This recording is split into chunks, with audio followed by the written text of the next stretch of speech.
Hello, Heart and Soul Gospel Ministry listeners. This is Daniel Kong with Let's Read the Bible. Today, we are going to share about the book of Habakkuk. The book of Habakkuk is one of the books of prophets with just 3 chapters. The book of Habakkuk starts with the oracle that Habakkuk the prophet saw in Habakkuk chapter 1, verse 1. Strangely, Habakkuk started the book saying it was an oracle from God, but he raised resentful voice toward God from verse 2. O Lord, how long shall I cry for help, and you will not hear? Or cry to you violence, and you will not save? Why do you make me see iniquity, and why do you idly look at wrong? Destruction and violence are before me, strife and contention arise. So the law is paralyzed, and justice never goes forth. For the wicked surround the righteous, so justice goes forth perverted. These are verses 2 to 4. Don't these verses show Habakkuk's state of mind? Prophet Habakkuk is not known that well. His hometown or his lineage is not mentioned at all. Only his name is in the book. It seems like he listened to and shared problems of people who came to the Lord's temple with serious problems, especially with the desperate pleas and sigh-filled petitions. That is why he was wondering and was resentful about these things that they were happening in the world where the righteous God was reigning over. For that reason, Habakkuk asked God basic and philosophical questions. He asked why the righteous have to suffer and why the evil prosper. Of course, he was asking these questions not because he doubted God's power or did not believe it. It was just that he wanted an explanation from God on why there seemed to be a contradiction between his knowledge of God and the reality of God's people. We can guess the situation in which the people were in when Habakkuk lived from Habakkuk chapter 1 verses 2 to 4 we shared earlier. We can also imagine how Habakkuk was full of questions, especially when it looked like the God of righteousness was not taking care of his own chosen people. Habakkuk believed the righteous were to be prosperous and the evil were to be punished, but the laws and righteousness disappeared, and the idol worshipping, the evil, and sinners were harassing the righteous. He was pleading to God how that was how righteousness was performed properly. He was asking God, how can the God of righteousness allow these things to happen? How do you think God answered to Habakkuk's questions? God told Habakkuk that he was going to judge the southern kingdom of Judah by raising Chaldeans or Babylonians.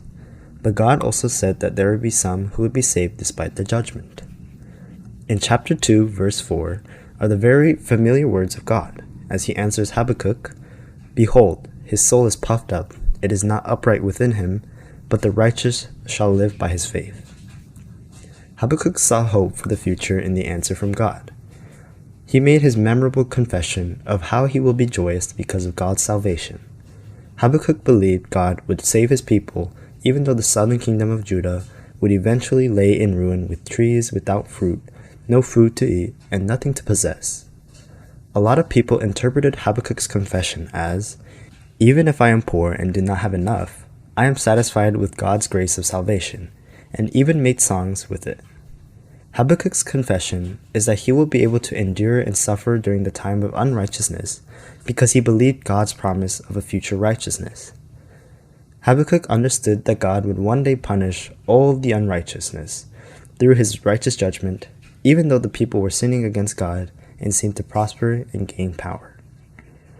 I hope we will all be able to believe that God's righteousness will be fulfilled and wait for that day. Let's read Habakkuk chapter 2, verses 1 to 20 together. I will take my stand at the watchpost and station myself on the tower, and look out to see what he will say to me, and what I will answer concerning my complaint. And the Lord answered me, Write the vision, make it plain on tablets, so he may run who reads it. For still the vision awaits its appointed time. It hastens to the end.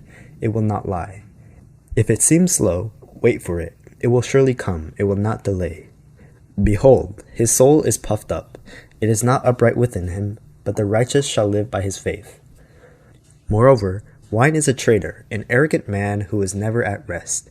His greed is as wide as Sheol. Like death, he has never enough. He gathers for himself all nations and collects as his own all peoples. Shall not all these take up their taunt against him, with scoffing and riddles for him, and say, Woe to him who heaps up what is not his own, for how long, and loads himself with pledges. Will not your debtors suddenly arise, and those awake who will make you tremble? Then you will be spoil for them. Because you have plundered many nations, all the remnant of the peoples shall plunder you, for the blood of man and violence to the earth, to cities, and all who dwell in them. Woe to him who gets evil gain for his house, to set his nest on high, to be safe from the reach of harm. You have devised shame for your house by cutting off many peoples. You have forfeited your life. For the stone will cry out from the wall, and the beam from the woodwork respond. Woe to him who builds a town with blood and founds a city on iniquity. Behold, it is not from the Lord of hosts that peoples labor merely for fire, and nations weary themselves for nothing. For the earth will be filled with the knowledge of the glory of the Lord, as the waters cover the sea. Woe to him who makes his neighbors drink. You pour out your wrath and make them drunk, in order to gaze at their nakedness. You will have your fill of shame instead of glory. Drink yourself and show your uncircumcision. The cup in the Lord's right hand will come around to you, and other shame will come upon your glory. The violence done to Lebanon will overwhelm you, as will the destruction of the beasts that terrified them. For the blood of man and violence to the earth, to cities and all who dwell in them. What profit is an idol when its maker has shaped it, a metal image, a teacher of lies? For its maker trusts in his own creation when he makes speechless idols. Woe to him who says to a wooden thing, awake, to a silent stone, arise. Can this teach? Behold, it is overlaid with gold and silver, and there is no breath at all in it. But the Lord is in his holy temple. Let all the earth keep its silence before him. We just read Habakkuk chapter 2, verses 1 to 20 together. I'll see you all next week. Until then, God bless.